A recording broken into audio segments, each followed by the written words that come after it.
Hello everyone, मैं ओम प्रकाश प्रजापति। आज हम ट्रू मीडिया के पॉडकास्ट में एक और मेहमान को आपसे मिलवाने लाए हैं। आप लेखिका हैं, कवित्री हैं और देश विदेश के अनेक देशों की यात्रा कर चुकी हैं। 70 से अधिक पुस्तकें आप प्रकाशित हो चुकी हैं और अन्य पुस्तकें आपकी प्रकाशाधीन हैं। आप हैं डॉक्टर पुष्पा बिसेन जी। डॉक्टर पुष्पा बिसेन जी, आपका ट्रू मीडिया के पॉडकास्ट में हार्दिक अभिनंदन है, स्वागत है। जैसा कि ट्रू मीडिया पॉडकास्ट की परंपरा है, हम प्रश्नों की ओर चलते हैं। पहला प्रश्न हमारा है, आपकी कृतियों में बाल मनोविश्लेषण एक मुख्य विषय है। आपको इस विषय में लिखने की प्रेरणा कहाँ से मिली? मैं जब छठी कक्षा में थी जी, तब मैं लिखना शुरू की जी, साहित्यिक जीवन का वही उद्भव हुआ। और मैं बाल कविताओं के अलावा कहानियां भी लिखना शुरू की। जी जी जी। और पहली कविता थी मेरी घायल चिड़िया, मानवीय संवेदना पे। वाह वाह वाह, क्या आपको उसकी कुछ पंक्तियां याद हैं? जी जी जी, हम चाहेंगे हमारे दर्शकों को सुनाएं। वो घायल चिड़िया, एक चिड़िया आई मेरे खिड़की पे आकर बैठ गई। हाँ। और मेरे छोटे भाई थे उस समय 2 साल के, जी, उनका नाम था सोनू। आज वो BSA हैं रायबरेली के। और उन्हीं का नाम लेके घायल चिड़िया कविता मैंने लिखी, उसको सुनाती हूँ। जी, उसमें मानवता का संदेश था। चींची करती आई चिड़िया, सोनू ने खिड़की के पट खोले। शांत भाव लिए देख रही थी चिड़िया, शायद ये बच्चा मेरे दुख को समझे। वाह। सोनू ने बड़े प्यार से हाथ में उसे उठाया, घाव पे लगा मरहम, दाना उसे खिलाया। वाह। खाकर दाना पीकर पानी, स्वस्थ हो गई चिड़िया रानी। अब उसे ख्याल अपने घर का आया, चू चू ची ची की भाषा में उसने सोनू को समझाया। हे मानव, अब तो मैं जा रही हूँ, किंतु तेरी मानवता का संदेश मैं सारे जग में फैलाऊंगी। जब भी मिली फुर्सत मैं तुझसे मिलने आऊंगी। वाह वाह वाह, बहुत अच्छे। आपने चिड़िया के मनोभाव और बच्चे के प्रति उसके जो भाव है वो आपने प्रदर्शित किए, और वो भी अपने बचपन में। और ये बड़ी बात है कि आपको अपने बचपन के भाव अभी तक स्मृत हैं। हम आगे बढ़ते हैं बिसेन जी, कि बच्चों के मनोविज्ञान पर इस तरह के आपके लेखन का, इस दृष्टिकोण का क्या प्रभाव पड़ा? बच्चों के मन पे बहुत अच्छा प्रभाव पड़ा। एक मैं शिक्षिका थी, तो जो भी मेरे पास बच्चे थे और जो कक्षा में रहते थे या ट्यूशन भी मैं लेती थी, वो सभी बच्चे आज समृद्ध और बहुत संवेदनशील और समरसता वाले हैं। उनके व्यक्तित्व में समरसता कूट कूट के भरी है।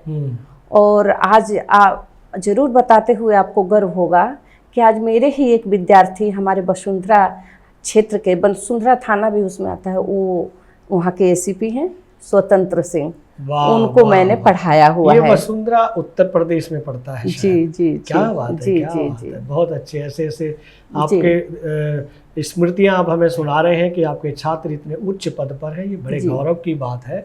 हम आगे बढ़ते हैं प्रश्नों की ओर कि आपने मलेशिया, सिंगापुर, लंदन, थाईलैंड जैसे देशों में आपको हिंदी पखवाड़े के दौरान साहित्यिक सम्मान मिले। हम चाहेंगे कि वो अनुभव, वो उस देशों की भीनी भीनी मिट्टी की खुशबू के अनुभव हमारे दर्शकों को साझा करें। जरूर। मैं विश्व यात्रा के संदर्भ में पहले आपको बताना चाहूँगी जी कि मेरी पहली यात्रा मॉरिशस की थी, जिसमें मनोज तिवारी, नीतीश कुमार जी, ये लोग साथ थे। और वहाँ पे जब हम उतरे एयरपोर्ट पे, वहीं जब हमने भोजपुरी में, हिंदी में वहाँ के समाचार सुने तो बहुत गर्व महसूस हुआ। वहाँ मुझे गोपियों इंटरनेशनल संस्था द्वारा बुलाया गया था। वहाँ भोजपुरी के भी कार्यक्रम थे और साहित्यिक, सांस्कृतिक और हिंदी के संदर्भ में, हिंदी के ऊपर पर चर्चा, काव्य गोष्ठियाँ वगैरह, बहुत। वो एक सप्ताह का प्रोग्राम था। माननीय राष्ट्रपति द्वारा साहित्य गौरव, हिंदी गौरव का सम्मान मुझे मिला था। वो मेरा विदेश यात्रा का पहला सम्मान था जी। उसके बाद तो यात्राएं निरंतर चलती रहीं और लंदन, UK और US जाने का मौका मिला। अमेरिका में 3 बार गई, एक बार साहित्य गौरव, एक बार हिंदी गौरव। अखिल विश्व हिंदी समिति द्वारा मुझे सम्मान दिया गया, बुलाया गया। और इसमें माननीय माननीय विजय मेहता जी अखिल विश्व हिंदी समिति के चेयरमैन थे जी, और उन्हीं के निमंत्रण पे हमारा यहाँ से जाना हुआ, जिसमें देश से सभी राज्यों से कवित्रियाँ गई थीं और बहुत अच्छा प्रोग्राम रहा। और इसी तरह मुझे लैंग्वेज हार्मनी अवार्ड लंदन से मिला। वाह। और गीतांजलि बहुभाषीय संस्था है वहाँ की, तो उसके द्वारा भी अपने भारतीय दूतावास इंडियन एम्बेसी जो जिसमें हमारे सारे दस्तावेज रखे हैं उसमें कार्यक्रम हुआ था। और वहाँ के भी अधिकारी थे और हमारे यहाँ के भी जो अधिकारी थे हमारे दूतावास के, सभी के बीच में सम्मानित किया गया। लैंग्वेज हार्मनी अवार्ड मिला मुझे। तो ये गौरव की बात थी मेरे लिए। क्या बात है, बहुत बहुत शुभकामनाएं आपको ट्रू मीडिया समूह की ओर से। मेरा अगला प्रश्न है कि बाल मनोविश्लेषण को आपने काव्य और गद्य दोनों रूपों में प्रस्तुत किया है। दोनों विधाओं को लिखने में आपको किन किन चुनौतियों का सामना करना पड़ा? देखिए ओम प्रकाश जी, मैं चुनौतियों के विषय में तो इतना ही कहना चाहूँगी जी कि जो समसामयिक विषमताएं मुझे दिखती हैं कि समाज में हमारे बच्चों की परवरिश कैसे हो रही है जी, उसी को एक दशा और दिशा देने के लिए मैंने अपना बाल साहित्य लेखन किया है। और उसकी प्रेरणा तो मेरे अंतर्मन से ही हुई कि समाज में हमारे बच्चे अच्छे होंगे तो अच्छी तरह से हमारे भविष्य का निर्माण होगा। वाह। और अराजकता, अत्याचार, बलात्कार, रेप आदि की नाम मात्र कहीं गिनती होगी। ये मेरा उद्देश्य रहा कि अगर संस्कारित बच्चे होंगे तो फिर ये सब विभत्स घटनाएं नहीं होंगी। यही मेरा उद्देश्य रहा। और इसमें मैंने एक कहानी है जो भारतीय राष्ट्रीय पुस्तक न्यास से छपी है, चतुरबाज जी। वो भारत की सभी भाषाओं में वो किताब अनुवादित हुई। वाह वाह। और देश के कोने कोने में गई। और एक बूढ़ा घड़ियाल जी, वो भी, उसमें भी वृद्धों की समस्या को लेकर हमने वो काम किया था कि हमारे युवा वृद्धों का सम्मान नहीं कर रहे हैं। तो ये को बच्चों के माध्यम से और जानवर के माध्यम से मैंने संदेश दिया है। और वो दोनों पुस्तकें काफ़ी लोकप्रिय हैं। उन पे पिक्चर भी बना हुआ है, ओल्ड क्रोकोडाइल अंग्रेजी में, उस पर फिल्म भी बनी हुई है।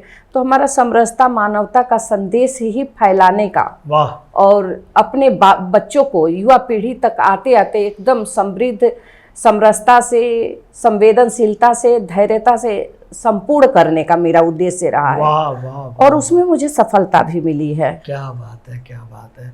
आपको इतने सारे सम्मान प्राप्त हुए हैं, आपको व्यक्तिगत और साहित्यिक रूप से ये सम्मान, देश के और विदेश के सम्मान किस तरह से आपको प्रभावित करते हैं?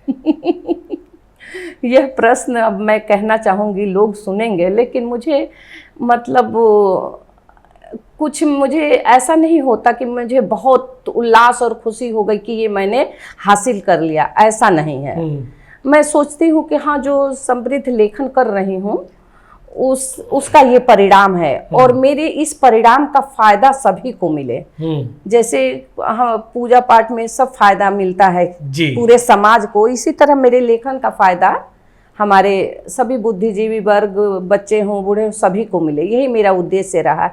कभी अंतर मन से मुझे कि ये मिल जाए वो मिल जाए पुरस्कार के लिए नहीं रहा है। क्योंकि देखिए, ग्रंथों के समय क्या था साधन, मीडिया में कुछ नहीं था। तो उसी तरह मैं सोचती हूँ सूर तुलसी कबीर की तरह लेखन करती रहूं, मूल्यांकन हो 100 साल बाद मुझे कोई जिक्र नहीं। क्या बात है, दूरगामी सोच है आपकी। और स्वस्थ सोच है, इसके लिए साधुवाद आपको। अभी आपने कहा कि युवा वृद्धों का सम्मान नहीं कर रहे हैं। ये परंपरा, जब आपने वो पुस्तक लिखी, जहाँ आपकी पुस्तक छपी, लेकिन ये वर्तमान में और अधिक हो रहा है कि जो युवा हैं वृद्धों को नहीं समझते, लेकिन उन्हें ये नहीं पता या ये वो भूल जाते हैं कि उन वृद्धों की वजह से ही वो इस दुनिया में है। जी। तो ये संस्कारहीनता, संस्कारों को भूलने वाला या संस्कारों को न मानने वाले युवा किस दिशा में जा रहे हैं और हमारा भारत किस दिशा में जा रहा है? हाँ, ये बहुत अच्छा प्रश्न किया आपने प्रकाश जी, क्योंकि मैं वृद्धाश्रमों से लगातार जुड़ी रही हूँ। जी। जो जैसे दोनों पति पत्नी, जैसे महिला पुरुष दोनों के लिए वृद्धाश्रम है, सिर्फ महिलाओं के लिए है। जैसे दिल्ली का आर्य समाज का वृद्धाश्रम महिलाओं के है, ओल्ड राजेंद्र नगर में, वहाँ मेरा हमेशा आना जाना होता है। एक आपके कड़कड़डुमा में है वृद्धाश्रम, वो एक सरदार परिवार की ने स्थापित किया, वो लोग मेरे बहुत अच्छे पाठक थे। तो हमें अनुभव ये हुआ कि हाँ। हर जगह में मुझे लगा कि ये जो महिलाएं हैं, मेरा ये रहता है कि कहीं ऐसा भी हो सकता है कि बच्चे अच्छे हों और जो बुजुर्ग हैं वही गुस्से वाले हों, क्योंकि अच्छी बुरी प्रवृत्ति सकारात्मक नकारात्मक सभी के अंदर रहती है जी। तो इसमें मैंने ज्यादातर पाया कि युवा पीढ़ी बच्चों की ही गलतियां हैं। नहीं, ये बच्चों की हाँ, गलतियां इसलिए हैं कि हाँ, बड़ों ने उनको वो संस्कार नहीं दिए। जी जी, वो कि इनको जिए उनमें। जी जी, अगर वो जिएंगे, जी जी, आप विस्तार से बताएं। जैसे कि मान लीजिए कि जैसे जनरेशन गैप का होता है, मैंने ये सोचा, लेकिन मेरे समकक्ष, मेरे माता पिता के समकक्ष लोग जो वहां मिले जी, मतलब अधेड़ भी मिले, वृद्ध भी मिले, तो उनकी वार्ता सुनकर सब कुछ जानकर एक एक का मैंने साक्षात्कार किया है और जाना है। उसमें एक शोभा अग्रवाल जी बहुत बड़ी लेखिका हैं और आजकल वो वात्सल्य ग्राम में हैं रितनम्भरा जी के साथ, वो वहाँ रहती थी आर्य समाज महिला आश्रम में।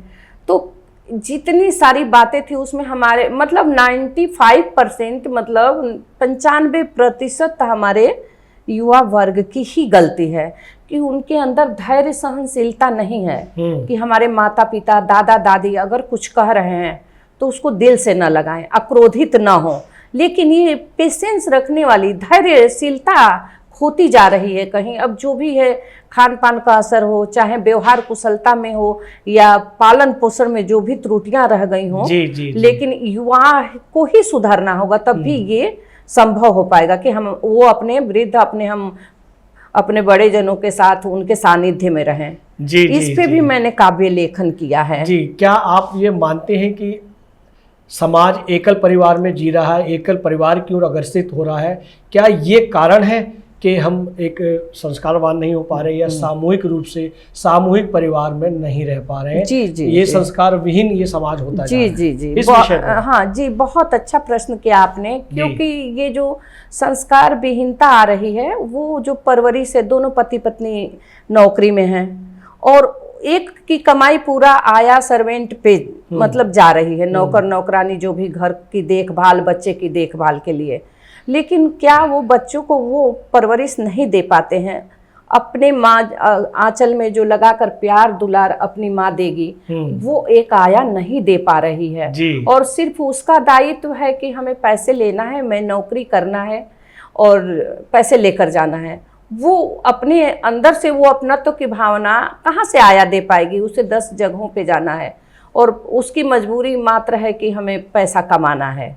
और अगर हम चाहें कि आज की युवा पीढ़ी एक व्यक्ति कमाए और अपना परिवार चलाए तो बुरा नहीं है। मैं अपने बेटे बहू सबको यही शिक्षा दी हूँ कि पत्नी घर संभाले, घर को, बच्चों को पढ़ाए लिखाए। और ऐसा मेरी बेटी कर भी रही हैं कि अपने बच्चों को अच्छे से परवरिश दे रही हैं। और बहुत सारे लोग मेरी बातों को मानकर, मेरी लड़कियां जितनी भी छात्र रही हैं, वो लंदन में भी है और यहाँ भी हैं, अमेरिका में, वो लोग अपने घरेलू जिम्मेदारी निभा रही हैं, जो कि कोई सीए की हैं, कोई इंजीनियरिंग की है, तो वो लोग मानती हैं। मेरी 2 भाभियां हैं, एक छोटी बहन है, वो सब अमेरिका में हैं, वो लोग नहीं करती, सीए करके फिर बच्चे हुए तो छोड़ दी नौकरी।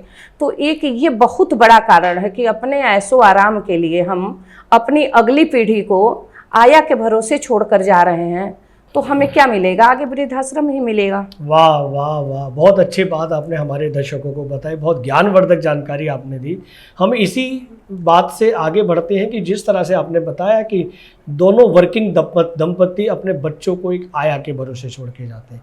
चलिए, यहाँ हमने आया की बात की, लेकिन कुछ ऐसे संगठन, ऐसी एजेंसी बनी हुई है जहाँ छोटे शिशुओं से लेकर छोटे से बड़े बच्चों तक के 2-3 साल तक के बच्चों को एक केयर टेकर हाउस में उनको रखा जाता है। उनको ऐसे रखा जाता है कि बस उनको उस समय से खाना दिया जाएगा, वहीं खेलिए, वहीं पड़े रहिए या टीवी देखिए। उन बच्चों को नहीं पता कि उस टीवी में, क्योंकि तो शिशु हैं, उन्हें क्या संस्कार देने चाहिए, क्या संस्कार उनमें शोभित करने चाहिए, और वो माँ का, पिता का वो वात्सल्य, वो छुअन, दादा दादी की वो अपनत्व, वो उन बच्चों के भीतर नहीं जाता।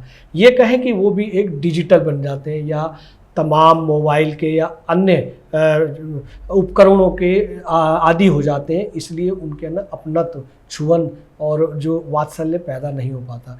इस दिशा में भी हमारा समाज बड़ा अलग दिशा में जा रहा है।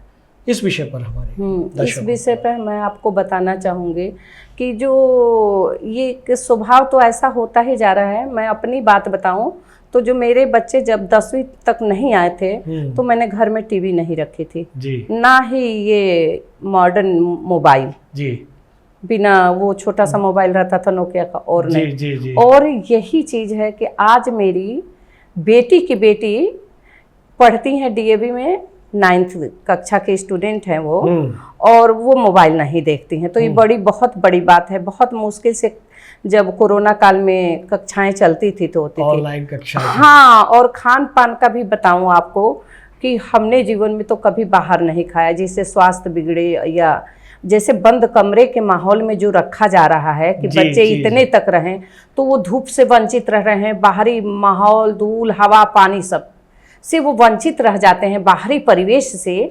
उसका बहुत बड़ा असर स्वास्थ्य पे पड़ता है कि वो बच्चे बाहर जब निकलते हैं तो वो युवा अवस्था में भी उनका खान पान या जो बाहर वो शरीर एक्सेप्ट नहीं करता, वो बीमार पड़ते हैं। तमाम तरह की आज सुनते हैं हम बच्चों को वो विटामिन डी किसी में है ही नहीं, कम हो रहा है। ये सब चीज़ें इसी चीज़ का है कि हम अपने अच्छे परिवेश वातावरण से, बाहरी हवा, शुद्ध हवा, प्रातःकाल पार्क वगैरह में जाना, कुछ नहीं, बस कान में लगाए और जिम और अपने कमरों तक सिमट के रह गए हैं। तो इसका बहुत बड़ा असर पड़ रहा है, जो स्वास्थ्यवर्धक नहीं है, वो आयु को भी कम करेगा। लेकिन इधर हमारे युवाओं का ध्यान जा नहीं रहा है। जी जी जी जी जी।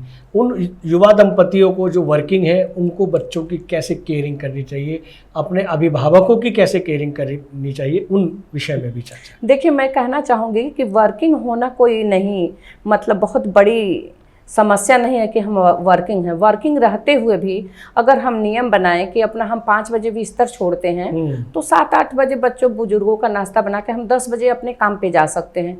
इसमें हम ज़्यादातर कहेंगे कि जैसे सरकार लघु उद्योग के लिए हमारी सहायता कर रही है 10-20 लाख, तो उस तरह हम कोई रोजगार करें कि अपना परिवार वो करें, ना कि मल्टीनेशनल कंपनियों के गुलाम बन के बीमार पड़ें। हम ऐसा सोचते हैं। बहुत बढ़िया। हम चलते हैं, वापस आते हैं। अभी हम समसामयिक विषयों पर, सामाजिक विषयों पर बात कर रहे थे। अब साहित्य की ओर हम आते हैं कि आज हिंदी भाषा को वैश्विक स्तर पर स्थापित करने के लिए, समर्पित करने के लिए आप क्या काम कर रहे हैं? हिंदी भाषा को वैश्विक स्तर पे, जी देखिए, अपने भारत देश से मैं बात शुरू करूंगी कि अपने देश में जो हिंदी की उपेक्षा है वो आप सभी जानते हैं। हम ना तो अपने बच्चों से बोल पाते हैं जी। अब वो बोलेंगे कि टोमेटो, पोटैटो, कुछ भी, ओनियन लाइए, तो ये बहुत गलत बात है। आलू प्याज भी साथ साथ सिखाइए। भाषाओं की जानकारी मनुष्य के ज्ञान को समृद्ध करता है, लेकिन हम अपनी भाषा को तो महत्व देंगे ही। अब मैं अनेक देशों गई, मैं 23 देशों की यात्रा की, हर जगह की अपनी भाषा है, उसके बाद दूसरी भाषा है। वो लोग किसी को रखेंगे, उससे बातचीत कराएंगे, लेकिन वो हमारी भाषा में तो हमें जवाब नहीं देंगे। और हिंदी विश्व स्तर पर बहुत ज़्यादा इसका वर्चस्व बढ़ रहा है, कम नहीं है। लेकिन माननीय प्रोफेसर नामवर सिंह जी ने हिंदी के वर्चस्व को बढ़ाने के लिए और भारतीय भाषाओं की एकता के लिए नारायणी साहित्य अकादमी की स्थापना की, जिसके में उनके बुद्धिजीवी वर्ग प्रोफेसर लोगों का यही मन था कि नामवर साहित्य अकादमी किया जाए। ये भी बात बताना जरूरी समझूंगी, लेकिन नामवर जी ने कहा था कि मैं कोई नेता मंत्री नहीं हूँ, मुझे ऐसे न बनाओ कि अपने जीते जी किसी के नाम से संस्था नहीं होना चाहिए। लेकिन उसी अक्षर से लिया गया, ना से नामवर, रा से राष्ट्रीय, यड़ी का मतलब आप लोग समझते होंगे। तो इस तरह नारायणी साहित्य अकादमी ये बनाया गया और इसमें काफ़ी स्कूलों में काम हो रहे हैं, पूरे भारतवर्ष के कोने कोने में। आसाम हो गया, रांची, झारखंड, और विश्व स्तर के ये जो और देश हैं वहाँ तो हो ही रहे हैं। गैर भाषी हिंदी क्षेत्रों में बहुत काम हो रहा है कि मतलब स्कूलों से कि बच्चों को हिंदी के प्रति जागरूक किया जाए। बहुत अच्छे, बहुत अच्छे। जैसा कि अभी हम बच्चों की बात कर रहे हैं, आप युवाओं की भी बात कर रहे हैं, लेकिन ऐसे बहुत सारे युवाओं की संख्या है कि वो युवा हिंदी में बात करने से अपने आप को शर्मसार महसूस करते हैं, हिंदी में बात नहीं करते, क्योंकि हिंदी हमारी राष्ट्रीय भाषा है, भारत माँ की हिंदी है और हिंदुस्तान की हिंदी है, और पूरा देश हिंदी में जीना चाहता है और हमारे जो हिंदी के जो साहित्य है, गीता है, उसको विदेशी लोग धारण कर रहे हैं, उनमें जीने का प्रयास कर रहे हैं। लेकिन हमारे युवा पश्चिमी सभ्यता की ओर जा रहे हैं, लेकिन हिंदी को प्यार नहीं कर रहे, हिंदी बोलने में शर्म महसूस करते हैं। इस विषय पर हमारे युवाओं को क्या कहना चाहिए? युवा ही नहीं है, इसमें और लोग भी हैं। जैसे आप देखते होंगे जी, किसी भी स्टेशन पे जो स्टॉल लगे हैं वहाँ हिंदी की पुस्तक दिखती ही नहीं, वाह, खाली अंग्रेजी में रहती है। और इसमें मैं एक बताना चाहूंगी कि गीता प्रेस बहुत अच्छा कार्य कर रहा है कि जितनी उनकी डायरियां हैं, ऊपर एक संस्कृत में श्लोक और उसका हिंदी में अनुवाद जी, और ऊपर संस्कृत का, कहीं इंग्लिश में भी अनुवाद, इस तरह से प्रचार प्रसार में लगे हुए हैं। लेकिन हमारा युवा वर्ग, उसकी गलती नहीं है, उसके माता पे। हमने तो अपने बच्चों को सिखाया कि पोटैटो की जगह आलू भी सीखो, जी, बटाटा कांदा भी सीखो, कहीं महाराष्ट्र में जाओ कहीं, लेकिन उस तरह की परवरिश ये और लोग नहीं दे रहे हैं जिसमें 80% भारतीय जनता है, जो भारत के समाज के लोग हैं। सिर्फ साउथ के ही लोग नहीं हैं, अपने जैसे 4 प्रदेश जो हमारे हैं, मध्य प्रदेश, राजस्थान, उत्तर प्रदेश, आपका बिहार, ये सब छत्तीसगढ़ हो गया, चाहे उसमें झारखंड वगैरह सब ले लीजिए, तो ये हिंदी भाषी क्षेत्र है। इनकी अपनी क्षेत्रीय बोलियां भले हैं, लेकिन उसके बाद भी ये लोग अब अंग्रेजियत की ओर बच्चों को भगा रहे हैं, तो वो ज़्यादा संतोषजनक मुझे नहीं लगता है। लेकिन युवा जो शर्मसार महसूस होता है, उसमें अभिभावकों की गलती है, लेकिन युवाओं को भी इस विषय में सोचना चाहिए कि हम हिंदुस्तान में रहकर जी रहे हैं, खा रहे हैं, सांस ले रहे हैं, हिंदुस्तानी मिट्टी में अपने परिवेश को कर रहे हैं और पढ़ रहे हैं, उसके बावजूद हिंदी भाषा से शर्मसार महसूस क्यों करते हैं?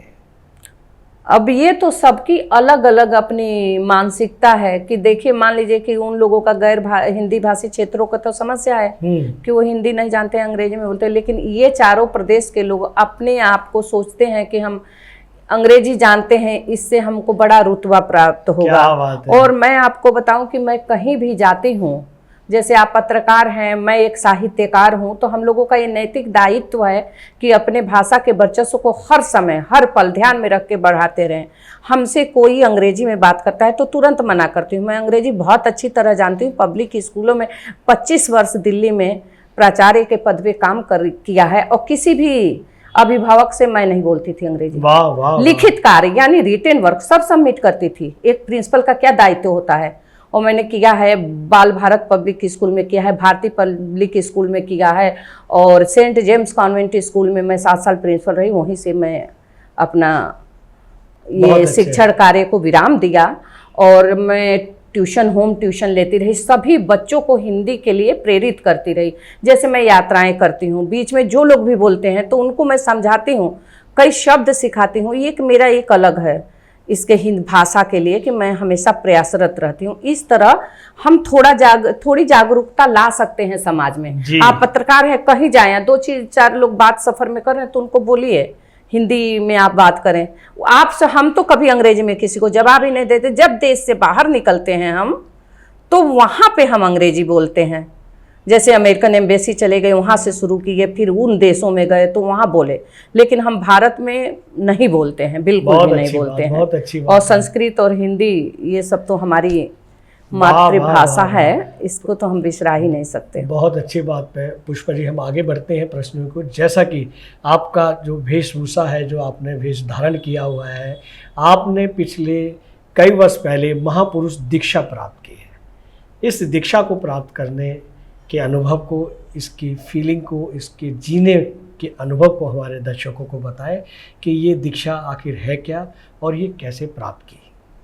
हाँ, इसके लिए मैं थोड़ा आरंभ से आपको बताना चाहूँगी जी कि बाल्यावस्था से ही मेरा अध्यात्म में बहुत ही रुझान था, रुझान ही कहेंगे।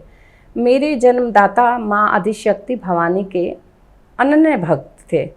मतलब वो विंध्याचल में उनको बनाकर, चढ़ाकर हलवा, तब अपना नवरात्रि का व्रत खोलते थे, गांव में आके कंजक करते थे। सब मैंने बचपन से देखा। कक्षा 2 से मैं दुर्गा सप्तशती का पूरा संपूर्ण अखंड पाठ, आरंभ से लेके मूर्ति रहस्य, वार्तिक रहस्य सब करना, तीनों समय नवरात्रि में, और महीने की अष्टमी को 2 समय सुबह शाम। और इस तरह से मेरा बचपन से तो था ही एकदम अध्यात्म और शिक्षा। पढ़ाई में भी मैं हमेशा अव्वल रही, और 10वीं 12वीं 8वीं कक्षा का भी बोर्ड दिया, और मेरा मन हमेशा अध्यात्म में रहा। सुबह जैसे मेरे डैडी जी बॉटनी के हेड थे, घर में फूल पत्तियाँ बहुत सारी लगी रहती थी, तो तरह तरह के फूल चुन के ले आना, विष्णु जी को पीला चढ़ाना है, ये सरस्वती माता को सफ़ेद चढ़ाना है, दुर्गा जी को लाल, ये सब रहा। बहुत लंबी हो जाएगी। यानी इसके बाद से जब मैं यहाँ आई दिल्ली में, और वो भी एक कारण रहा कि मेरे बच्चों के पिता की किडनी जन्म के समय से एक थी, और दूसरी वर्ष ही तीसरे साल में पता चला कि वो सिकुड़ के मूंग सी हो गई है। सभी जगह के डॉक्टरों ने जवाब दे दिया कि ये 2 साल से ज़्यादा जिंदा नहीं रहेंगे। तो हमने सोचा कि इसके लिए क्या, तो मैं एक इनके मित्र हैं जयप्रकाश तिवारी, उन्होंने हमें बुलाया, टिकट भेजा कि आप लोग दिल्ली आइए, एम्स में दिखाइए कि यहाँ के डॉक्टर क्या कहते हैं।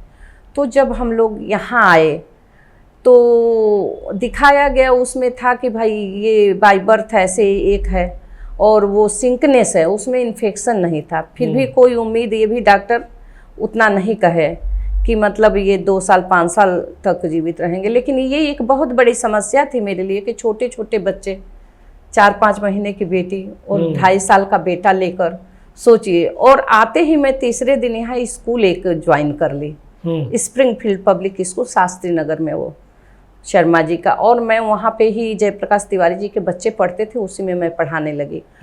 और साहित्य लेखन में 5 किताबें मेरी पहले की ही लिखी थी, जो मैं दिल्ली लेकर आई थी। कभी किसी से कुछ नहीं कहती थी, छोटी मोटी कविताएं छप जाती थी, लेकिन उसको मैं रखती थी कि अपना। अब इसके बाद क्या हुआ कि यहाँ पर आने के बाद एक समस्या, अस्पताल जाना, सब कुछ, और इसी में मुझे एक साहित्यिक प्रोग्राम में जाने का मौका मिला। वहाँ स्वामी प्रज्ञानंद जी महाराज जी से मुलाकात हुई, जो महामंडलेश्वर भी थे, और आचार्य निशांत केतु जी का वो प्रोग्राम था। और उसके बाद स्वामी जी हमेशा हमें बुलाते रहे साकेत प्रज्ञा धाम आश्रम में। ऐसे 12 वर्ष बीत गए, मैं नहीं गई, क्योंकि मेरे बच्चे छोटे थे, उनकी परवरिश, उनके पिता बीमार, उनके ये सब चल के रुझान और आध्यात्मिक मेरा था। मैं जप और हवन 2 चीज़ों को मानती थी कि जो हम अग्नि में अर्पण करेंगे वही ईश्वर को प्राप्त होगा। और यही ऐसा ही स्वामी प्रज्ञानंद जी का भी था। वो बहुत सम्मान से आप करके हमको बोलते थे। फिर ये हुआ, गुरु मंत्र लिए बिना हम लोगों के हिंदू सत्य सनातन धर्म में मंत्र लिए बिना कहते हैं कोई दान भी वो नहीं होता। तो मंत्र दीक्षा स्वामी जी ने मुझे दिया जी। और उन्होंने वहाँ पे साध्वी विभानंद गिरी गुरु माँ को देखा मैंने कि आश्रम में यहाँ पे मातृशक्ति की कितनी प्रतिष्ठा है। तो इस तरह मेरा मन हुआ कि ठीक है, और गुरु जी का आदेश था कि आप संन्यास ग्रहण करिए, संन्यास ही जीवन है आपका। तो उन्हीं से प्रेरित होकर मैंने ये संन्यास ग्रहण किया, और गुरु जी की अंतिम शिष्या हूँ मैं, स्वामी प्रज्ञानंद जी की अंतिम शिष्या हूँ। और एक बात आपको आज यहाँ बताना चाहती हूँ समाज को कि वो हमको आप कहते थे, तो इसके लिए हमें लगता था कि क्यों, तो हम पूछ नहीं पाते थे। हम गुरु माँ से एक बार बोले कि भाई, तो बोली गुरु जी से पूछो। तो गुरु जी ने ये बताया कि आप पिछले जन्मों में मेरी माँ थी, रही हैं।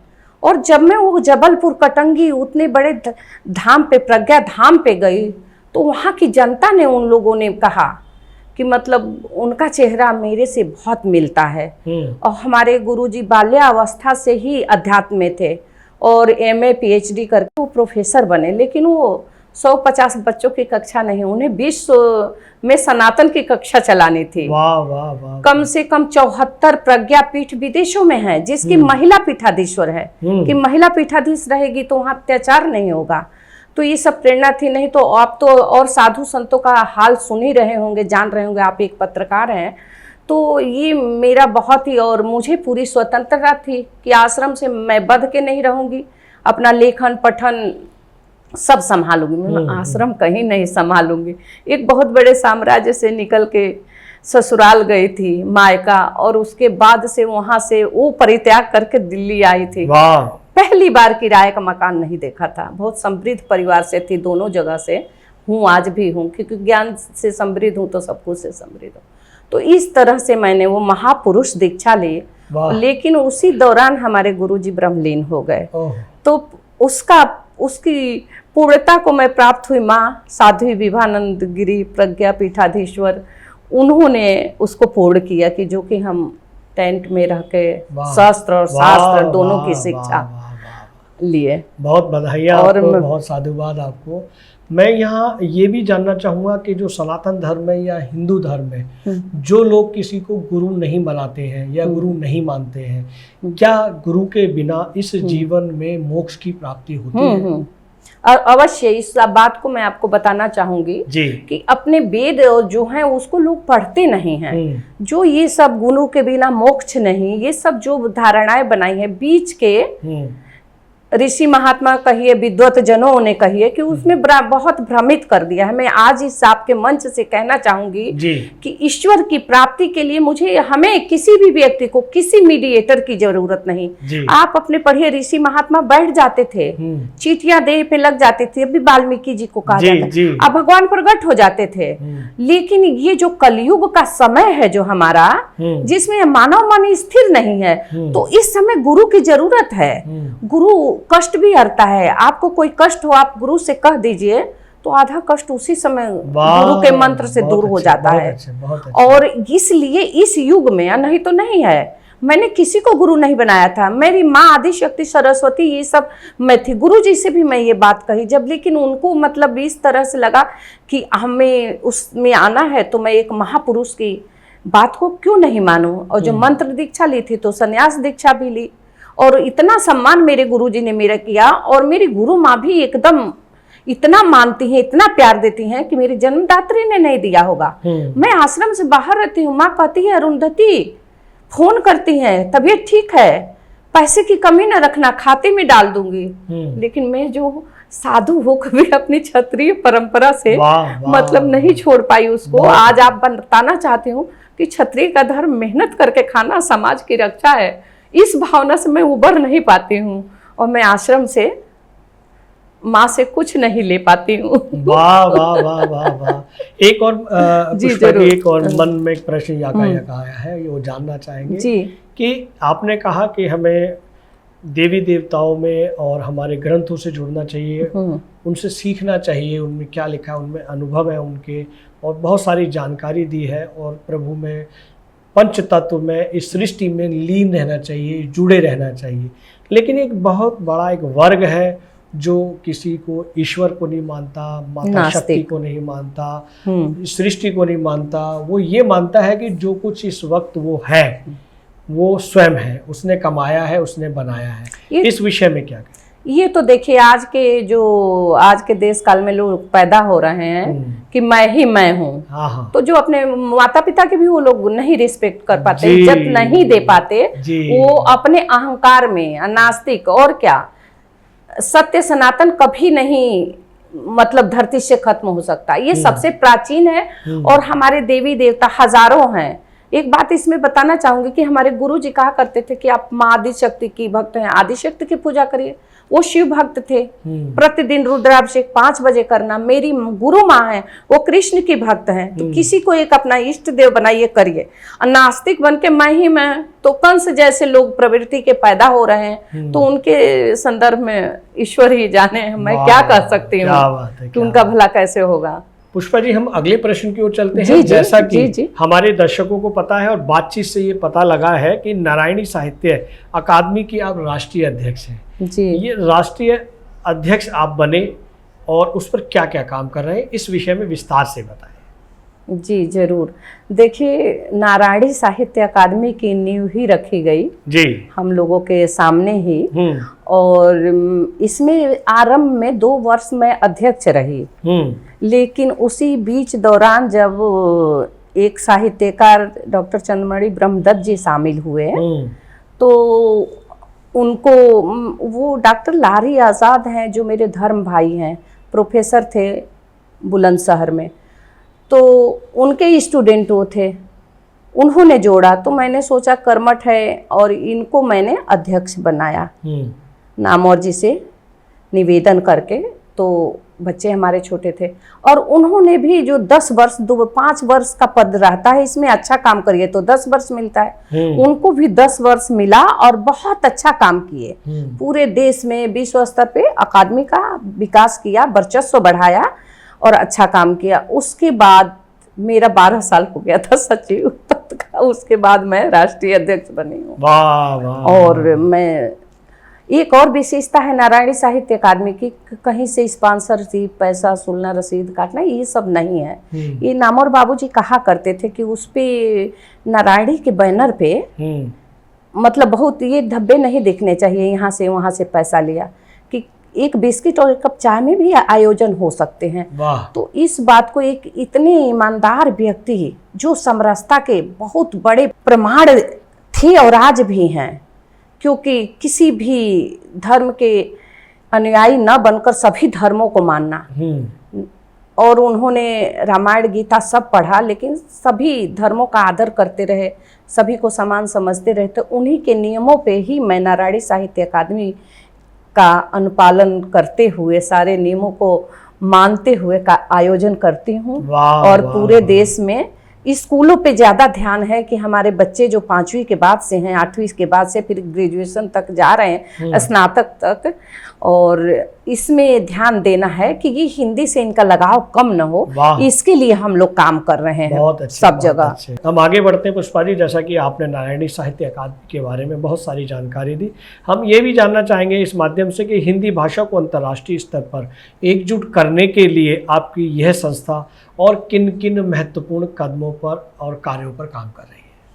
जी, इसमें हम बताएंगे कि इससे नामौर जी के विद्यार्थी लोग कम से कम 1000 लोग जुड़े हुए हैं। विश्व स्तर पे तो उनके बहुत सारे छात्र हैं जी, जो कि प्रोफेसर हैं। तो ये हमारी बातें होती रहती हैं मीटिंग में कि किस तरह से हम इसको आगे ले जाएं, क्योंकि अभी तक हमारे यहाँ जो राष्ट्रभाषा की इस पद पे नहीं बैठाया गया है, राजभाषा, तो राज्यों से वो हो जाता है इसका ताल्लुक, पूरे अब गैर हिंदी भाषी क्षेत्र बिल्कुल ही नहीं समझते। तो सबसे पहले तो भारत में ये राष्ट्रभाषा के पद पे आसीन करना बहुत जरूरी है। इसमें मैं भारत हूँ एक पत्रिका निकलती है, उसकी मैं उसमें एक अच्छे पद पे हूँ। विजय जैन जी बॉम्बे से निकालते हैं और बड़ी बड़ी रैलियां भी की जाती हैं कि पहले राष्ट्रभाषा बनाया जाए और भारत को भारत कहा जाए, ना कि इंडिया कहा जाए। तो ये सब मुहिम बहुत जगहों पे अनेक संस्थाओं द्वारा चलाई जा रही हैं और उसमें हम विश्व स्तर पे ही चाहते हैं। कल तो अगर ये विश्व भाषा बन गई हिंदी, तो हमें साबित करना पड़ जाएगा कि हमारे देश की है किसकी है, कौन मानेगा इसको। और बहुत अनेक विदेशों में भी हिंदी का वर्चस्व बहुत बढ़ रहा है जी। तो इस चीज को देखते सब अपने अपने स्तर पे धीरे धीरे कार्यरत हैं। स्नातक महाविद्यालयों में और inter college, senior secondary school जो भी हैं, उसमें ये सब काम हो रहा है और प्राइमरी स्तर पे भी हम लोग कर रहे हैं। बहुत अच्छी जानकारी पुष्पा जी हमारे दर्शकों को दे रही हैं। हमारे दर्शक आपकी बात को, आपकी जान को और ज्ञानवर्धक जानकारी को देखते हुए इस चैनल को लाइक कर रहे हैं, सब्सक्राइब कर रहे हैं और कमेंट्स भी कर रहे हैं। हम आगे बढ़ते हैं, जैसा कि हम हिंदी की बात कर रहे हैं जी। और पिछले माह हमारा हिंदी दिवस गया है। हम ये भी जानना चाहेंगे आपसे, आपके अनुभवों से, कि देश को आज़ाद हुए 77 वर्ष से अधिक हो चुके हैं, बावजूद हमको हिंदी दिवस मनाने की आवश्यकता क्यों पड़ती है? क्या हमें सितंबर माह को हिंदी पखवाड़ा कहकर उसको अपमानित करते हैं? क्या हमें हिंदी दिवस मनाना चाहिए? बहुत अच्छा प्रश्न है आपका। इसके संदर्भ में मैं बताना चाहूँगी कि हिंदी दिवस जो है, उस दिन तो हिंदी का कत्ल हुआ था, ये आप समझिए। मैं सत्य और स्पष्टवादी हूँ और ये आपके चैनल के माध्यम से कहना चाहती हूँ। आज मैं नाम लेना चाहूँगी आचार्य सुधांशु चतुर्वेदी। उन्होंने नेहरू जी को चैलेंज करके, जब नेहरू जी ने कहा कि क्या तुम लोग साउथ की भाषा सीख सकते हो, दक्षिणी, तो उन्होंने उनको चैलेंज किया और उन्होंने मलयालम सीखी जी और पूरे जीवन भर मलयालम में नौकरी किए, प्राचार्य के पद पे, महाविद्यालय में, डिग्री कॉलेज में। और उन्होंने लाठियां खाई, कितना संघर्ष किया। उसके बाद अपने सारे ग्रंथ मलयालम में अनुवादित किए और वो एक महान व्यक्तित्व हैं अपने स्तर पे, और उनके इस कार्य से बहुत हिंदी को वर्चस्व हिंदी का बढ़ा वहाँ। और आज मैं मानती हूँ कि भारत में हर जगह बढ़ रहा है। और उनके ऊपर मैंने एक अभिनव भागीरथ पुस्तक लिखी है, प्रबंध काव्य। आचार्य सुधांशु चतुर्वेदी जी का बहुत बड़ा योगदान है इस हिंदी के वर्चस्व को बढ़ाने के संदर्भ में। और हमारा हर दिवस हर सुबह हिंदी से होना चाहिए। लेकिन आज हमारे देश का दुर्भाग्य है कि हम रोज बोलते हैं, हम रोज ये काम करते हैं, हम डेली ये काम करते हैं, हम प्रतिदिन ये काम करते हैं, ये क्यों नहीं बोलते हम? जी जी। तो एक डेली शब्द जिसकी एकदम अशिक्षित हमारी मातृशक्ति चाहे पुरुष वर्ग ये प्रयोग करते हैं इसको शब्द को जी डेली को, लेकिन उनकी स्पेलिंग उन्हें पता ही नहीं इंग्लिश का है किसका है। तो ये हमारे देश का दुर्भाग्य है, इस पे विचार करना चाहिए, सोचना चाहिए। और हम सभी समाज के लोगों को मतलब इसमें जुटना चाहिए, अपना नैतिक दायित्व समझ के इसको करना चाहिए। पत्रकार हो, साहित्यकार हो, अन्य हिंदी भाषी लोग हों, तो इसको करना चाहिए जिससे हमारा हिंदी का वर्चस्व बढ़ेगा। हम हर प्रतिदिन हिंदी दिवस मनाएं, हिंदी में मरे। हाँ, हम तो हिंदी पहनते हैं, हिंदी ओढ़ते हैं। वाह वाह वाह पुष्पा जी, इसी बात पर एक और मेरे जहन में एक यातायात प्रश्न आया कि जब हमारा एक हिंदी पखवाड़ा पूरे सितंबर माह में चलता है, उसी के दौरान जिन अतिथियों को, जिन विशिष्ट अतिथियों को बुलाया जाता है हिंदी के कार्यक्रमों में, देश के कोने कोने में, दिल्ली एनसीआर के आसपास में जिन अतिथियों को, मुख्य अतिथियों को, अध्यक्षों को बुलाया जाता है, उनमें से लाखों लोग ऐसे होते हैं कि उस कार्यक्रम में आते हैं और उस पुस्तिका में अपना नाम और अपनी जानकारी देते हैं, उसमें अंग्रेजी में हस्ताक्षर करते हैं। उन लोगों को क्या कहना चाहिए? नहीं, ये तो बहुत ही दुर्भाग्यपूर्ण बात है कि हम हिंदी का पुरस्कार लेने आए हैं और हिंदी में हस्ताक्षर नहीं कर रहे हैं। ये तो अपनी अपनी अंदर हिंदी को क्या हम दे रहे हैं, क्या मान रहे हैं। जब हम अपने अंतरात्मा में ये दृष्टि से हिंदी को देखना खत्म करेंगे जी, पूरे समाज के लिए बोल रही हूँ, इसको अन्यथा न लीजिएगा, तब जाकर हम हिंदी के प्रति अपना पूर्ण समर्पण कर पाएंगे। शायद आज मेरे से भी एक आध शब्द अंग्रेजी का आ जा रहा होगा, लेकिन ये पूरी कोशिश रहनी चाहिए हमारी कि हम कम से कम हिंदी पखवाड़े में इनका प्रयोग न करें। ट्रू मीडिया समूह ने एक नई पहल की है पिछले कुछ माह में, ये कहें कि पिछले माह से या उससे पूर्व, कि जब ट्रू मीडिया के कोई भी कार्यक्रम होते हैं, ट्रू मीडिया के कोई भी साहित्यिक आयोजन होते हैं, सम्मान समारोह होता है, पुस्तक लोकार्पण होता है, तब ट्रू मीडिया समूह के जो फोटोग्राफर होते हैं, फोटो पत्रकार जो होते हैं, जब वो क्लिप करते हैं, जब वो फ़ोटो खींचते हैं किसी एक व्यक्ति की, दो व्यक्ति की या समूह की, तो वो कहते हैं कि आप बोलिए हिंदी। जब वो हिंदी बोलते हैं तो उनके चेहरे पर रौनक आ जाती है, मुस्कुराहट बढ़ जाती है। और ये नई पहल सिर्फ ट्रू मीडिया ने की है और ये पिछले कई महीनों से प्रयास चल रहा है। और हिंदी और हिंदुस्तानी साथियों को जो हिंदुस्तान में रह रहे हैं उनको बहुत अच्छा लग रहा है। इस विषय में ट्रू मीडिया समूह के लिए क्या कहेंगे? नहीं, मैं तो आपके लिए मैं बताऊं, ट्रू मीडिया समूह आपसे है। आपने एक चले थे एक उद्देश्य लेकर कि कुछ करना है हमें भाषाई क्षेत्र में, साहित्य के क्षेत्र में। और ओम प्रकाश जी, मैं आपको बहुत अंतर मन हृदय तल से बहुत बहुत आभार भी प्रकट करती हूँ, धन्यवाद देना चाहती हूँ। इसलिए नहीं कि आपने मुझे बुलाया, मेरा तो प्रथम बार आना हुआ है, लेकिन मैं सबको प्रेरित करती हूँ कि आज के जो भी चैनल चलाते हैं, बस मैं और मेरा इसी में रह गए। और इसमें आपने इतने साहित्यकारों को पत्रिका के माध्यम से इतने ज्वलंत मुद्दों पे तमाम साक्षात्कार, तमाम प्रोग्राम आप एकल करके आज एक आपके साथ कारवां बन चुका है और उसमें हम सभी साहित्यकार वो हैं। और मैं तो आपको आरंभ से ही एक अपने छोटे भाई के रूप में माँ सरस्वती का आशीर्वाद आपके ऊपर है कि मतलब इतना सब कुछ सफलता से आप कर रहे हैं और भविष्य में हमेशा अंतिम सांस तक करते रहिएगा। मेरा यही है, चाहे परिवार, घर, समूह कम होता है, ज्यादा होता है, लेकिन आपका काम श्रेष्ठ है भारत में। इसके लिए तो मैं एकदम अंतर मन से बहुत साधुवाद देती हूँ आपको। बहुत आभार। हम आगे चलते हैं। एक और मन में प्रश्न आया है कि एक विशेष समूह हिंदू धर्म को बड़े ही अनाप शनाप शब्दों से उसका अपमान करता आ रहा है, बड़ा अभद्र भाषा का प्रयोग करता है। उस विषय में क्या कहना चाहिए? देखिए, उस विषय में हम ये कहना चाहेंगे उनकी धृष्टता से ज्यादा उसको बढ़ावा देने वाले शायद हम ही हैं। जो भी समुदाय है उसको हम, ये एक अपने अंतर मन की बात है कि जो हिंदूज बटे हुए हैं इसमें तो आधे नास्तिक हैं जो, और आधे जो मानते हैं वो भी मतलब उस तरह से अपने धर्म को नहीं मानते। और एक सुई पिन चुभोया जाता है कहीं उन लोगों को भी। जी। मैं ये भी कहना चाहूंगी आपको, हम मतलब उस जिस मैं स्पष्ट कहना चाहूंगी, मैं मुस्लिम समुदाय के बहुत करीब रही हूँ। और मैं आपको बताऊं, देवरिया डिस्ट्रिक्ट के जमींदार क्षेत्र से हम हैं, लार से, और जमींदार परिवार की बेटी हैं, जहाँ हाथी घोड़े तालाबों से मतलब सब बहुत समृद्धि रही है हम लोगों की। और पूरा वो क्षेत्र मुस्लिम समुदाय से घिरा हुआ है, लेकिन कभी वहाँ का मुस्लिम कभी असभ्य भाषा का नहीं प्रयोग किया है। वहाँ के मुस्लिम जहाँ भी रहते हैं अपने नाम के आगे लारी लगाते हैं, जो कि हम लोग राजस्थान से 10वीं पीढ़ी में हूँ उसकी, और मेरे पास उसका पूरी जानकारी है। और हम लोग वहाँ बिसेन, मल, ये सब राजपूत जो हैं, शाही, ये सब हैं। तो वो एक जमींदार परिवार से रहते हुए, अब वहाँ का जानते हैं आप, एक छोटी सी बात जरूर आज बताना चाहूँगी कि वहाँ हम ही लोगों का बसाया हुआ टाउन एरिया है, गाँव नहीं है। वहाँ चेयरमैन का चुनाव होता है, और उसमें सब मुस्लिम समुदाय को ही सारी दुकानें दी गई हैं, मुस्लिम परिवार के बच्चों को, राजपूतों के क्षत्रियों को नहीं दी जाती हैं।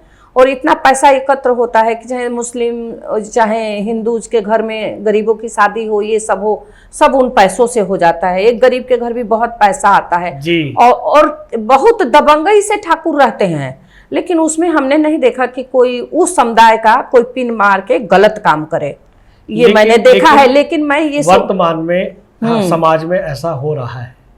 हाँ, ये आपको बताना चाहूंगी कि इसके लिए जरूर मैं कहना चाहूँ कि हर मुसलमान कलाम, इरफान, अस्पाक नहीं बन सकता, लेकिन उन्हें हम मतलब प्रेम से, सद्भावना से, समरसता से ही बदलाव उनमें ला सकते हैं। उनकी क्रूरता को हम क्रूरता से नहीं खत्म कर सकते। और हम सत्य सनातन हमारा कत्लेआम नहीं करता, नहीं करना चाहता है। हमारे अंदर वो भाव आएगी जब वो 100 को मार देंगे तो हम सोचे हम भी तलवार उठाएं। जी। हमारे मुंह से कुछ निकलते ही उनका खून खौल उठता है। ये तो है, इतनी है विषमता दोनों में। लेकिन इसको एक भारत समृद्ध जाति से, धर्म से समृद्ध देश है, तो हमको तो लेकर ही सबको चलना है।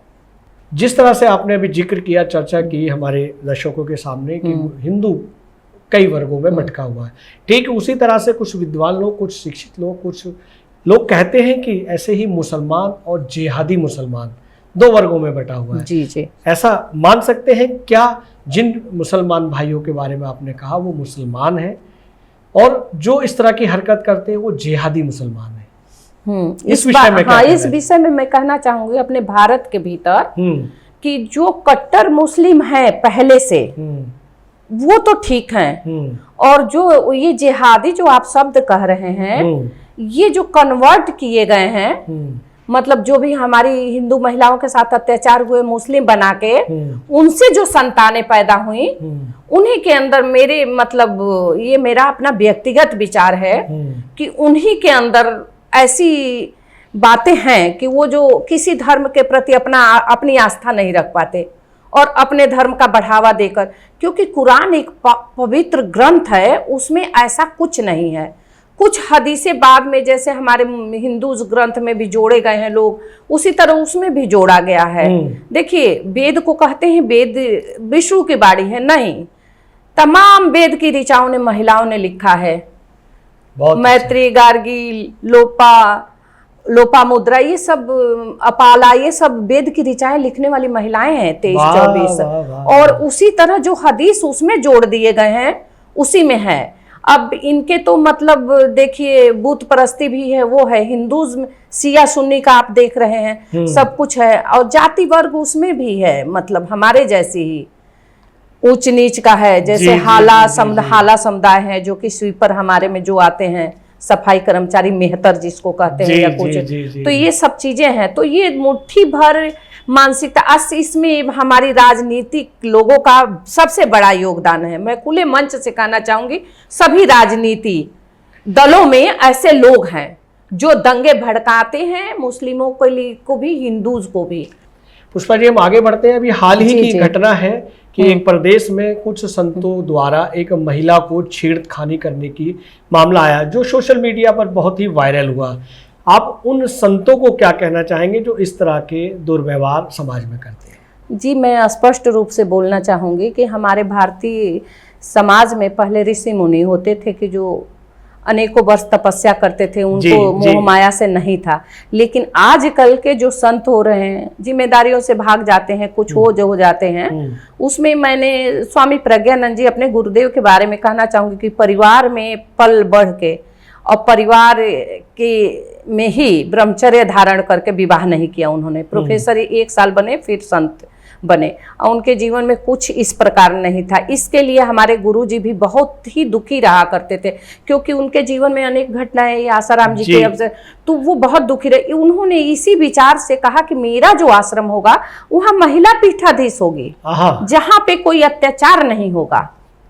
और मैं आपको एक वाकया और बताना चाहूंगी, ये जरूर आप प्रसारित करिएगा, एडिटिंग में काटिएगा मत। हमारी गुरु माँ का, हमारा आश्रम है कटंगी धाम, जबलपुर स्टेशन से 20 किलोमीटर दूर, और वहाँ पे पारदेश्वर शिवलिंग की स्थापना इतनी बड़ी हुई है कि विश्व में कहीं नहीं है, हमारे गुरुजी ने की है। और उस गुरुजी के आश्रम से थोड़ी देर पे मुस्लिम एरिया है, क्षेत्र है, और वहाँ से एक हिंदू की बेटी को, बहुत साल हो गए, 10-15 साल, मुस्लिम कोई लड़का भगा के ले गया था। हमारी गुरु माँ आश्रम से गाड़ी लेके गई थी और जाके उसके घर की मुस्लिम लड़की को ले आए और आश्रम पे बहुत अच्छे से रखे, और उसके बाद वो लड़का आके पहुंचा गया हिंदू लड़की को। तो एक प्रयास किया गया और वो ले गए थे, और उसके बाद उस मुस्लिम लड़की को उनके घर पहुंचा दिया गया। एकदम यहाँ से स्कॉर्पियो चला के जाती है माँ हमारी, अब तो थोड़ी अस्वस्थ रहने लगी हैं। जबलपुर का यात्रा देखे कितना दूर है। तो ये मैं कहना चाहूंगी कि जो ये संकीर्ण मानसिकता लेके ये चोला धारण करने निकलते हैं आप, तो अगर आप अंतर मन से नहीं धारण किए और कुदृष्टि, विभत्स विचार, ये सब आप अपने अंदर से नहीं निकाल पाए, तो उसका मतलब ही नहीं है। बहुत अच्छी जानकारी आप उन संतों को दे रहे हैं जो समाज में रहकर अपने संत समाज का नाम बदनाम कर रहे हैं। हम चलते चलते पुष्पा जी एक अंतिम प्रश्न करेंगे कि आपको 5 नामों से, 5 उपनामों से आपको सम्मानित किया गया, या आपको 5 उपनाम दिए गए हैं। हम जानना चाहेंगे वो 5 उपनाम कौन कौन से हैं और कहाँ कहाँ से आपको उनकी प्राप्ति हुई। बहुत अच्छा प्रश्न किया, आपको प्रणाम मैं करती हूँ। छोटे भाई को, कान्हा जैसे बैठे हो आप मेरे साथ जी। मैं बताऊं, आचार्य निशांत केतु जी के संदर्भ में बताना चाहती हूँ कि उतना विद्वान व्यक्ति पूरे पृथ्वी पे नहीं है। कभी भी मेरे लेखन में कोई लगता था कि मुझे कुछ पूछना है, यहाँ पे वो रही, वो अनेक भाषाओं के जानकार, 400 किताबें जिन्होंने, उन्होंने मुझे तुरंत बताते थे 1 सेकंड में कि इसका ये उत्तर, ये शब्द, और उनको मेरी आंखों में सरस्वती दिखती थी। तो हमें उन्होंने कहा कि हमेशा लिख कर देते थे, विदुषी महिला अपनी किताब, विदुषी साहित्यकार। तो मैंने कहा आचार्य जी ये शब्द क्यों प्रयोग करते हैं? तो कहते हैं तुमको, हनुमान जी को अपने उसका ज्ञान नहीं था, उसी तरह तुमको नहीं ज्ञान है कि तुम क्या हो। आचार्य जी सारी बातें मेरी सुन रहे होंगे इस समय भी, जो कि मैं यहाँ बैठ के कर रही हूँ। उसके बाद से उन्होंने मुझे स्वस्तिका श्री नाम दिया। वाह! स्वस्तिका श्री श्री लक्ष्मी हो गई, स्वस्तिका ज्ञान से ले लीजिए। और वो नाम, पहला नाम उन्होंने दिया। और पुष्प प्रियदर्शी मुझे माननीय नामवर सिंह जी कहते थे। कहते थे कि तुम्हारे लेखन में कब मंटो दिखाई देता है, कब मुंशी प्रेमचंद्र और कब सुभद्रा कुंवारी चौहान आ जाती हैं। मैंने सभी विधाओं पे कविता लिखी है, रौद्र विभत्स सभी रूप रसों में। तो इसको वो मानते थे, तो कहते थे पुष्प प्रियदर्शी नाम उन्होंने दिया। और पुष्पा सिंह नाम तो मेरे जन्म का नाम है।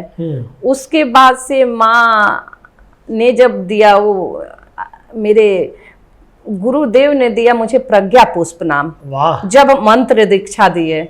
और उनके सन्यास जीवन के जो शेष कार्यों को माँ ने पूरा किया, तो जब नाम देने का आया पंच गुरुओं माता ने मिलकर मेरा वो किया सारा, किसी ने वस्त्र दिया, किसी ने रुद्राक्ष दिया, ये सब। तो उन्होंने मुझे अरुंधति गिरी नाम दिया कि माँ उनकी पत्नी थी ना विश्वामित्र जी की।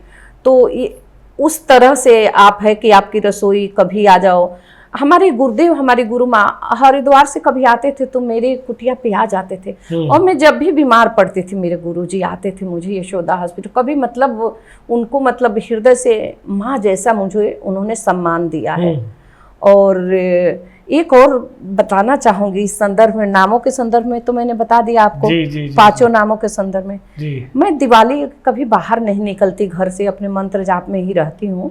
और जग कल्याण के लिए मुझे नहीं लक्ष्मी चमक धन नहीं चाहिए, सरस्वती चाहिए कोई सिर्फ। एक दिन हमारे गुरु जी का फोन आया कि प्रज्ञा पुष्पा आप आश्रम आ जाइए। मैंने कहा गुरुदेव आज दिवाली है, मैं तो निकल नहीं सकती, और मैं अपने घर में लक्ष्मी जी की पूजा नहीं करती दिवाली को, ये आप जान लीजिए। बचपन से मैं सरस्वती की पूजा की हूँ।